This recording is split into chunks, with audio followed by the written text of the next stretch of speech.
সকাল থেকে তো ছিলাম না, কিন্তু আমি প্রায় 3 ঘন্টা 4 ঘন্টা থেকে আগে থেকে এলাম। প্রত্যেকে দেখছি যে ওপার থেকে প্রচণ্ড মানুষ আক্রমণ করেছে এই সাইডে, আমাদের বিএসএফের উপরে আক্রমণ চালাই। কিন্তু বিএসএফ দেখছে জনতা বলে কিছু করতে পারছে না। তখন আম জনতা, এদিকে সুখদুপুরের আম জনতা এবং আমাদের সবদুপুরের আম জনতা এসে তাদেরকে রুখে দাঁড়ায়, এবং সে রুখে দাঁড়াবার সময় একে অপরের সঙ্গে সংঘর্ষ শুরু হয়।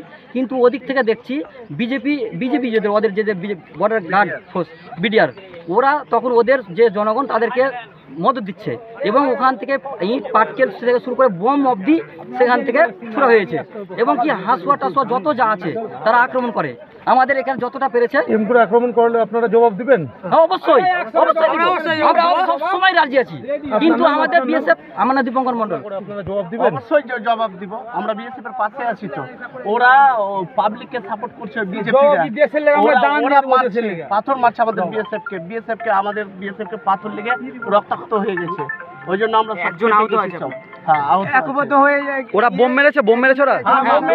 বোম মেরেছে। আচ্ছা, আপনার নাম? আমার নাম অলোক প্রামাণিক। সমস্যা হচ্ছে ফসল নিয়েই। ফসল আমাদের ভারতীয় লোকেরা সবাই আমাদের ইন্ডিয়ান জায়গা আছে, ওগুলোতে ফসল মনে যে এখন যেমন গমের সিজন, ভুট্টার সিজন, এগুলো ওরা কেটে দিয়েছিল। ফলে আমাদের এখান থেকে গ্রামবাসীরা নিয়ে গেছিল বিএসএফকে দেখাতে।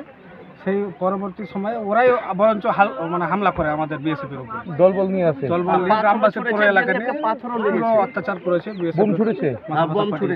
আপনারা জবাব দিবেন এরকম করে আক্রমণ? আমরা সবসময় তৈরি আছি। আপনার নাম? আমার নাম আবু সুফিয়ান।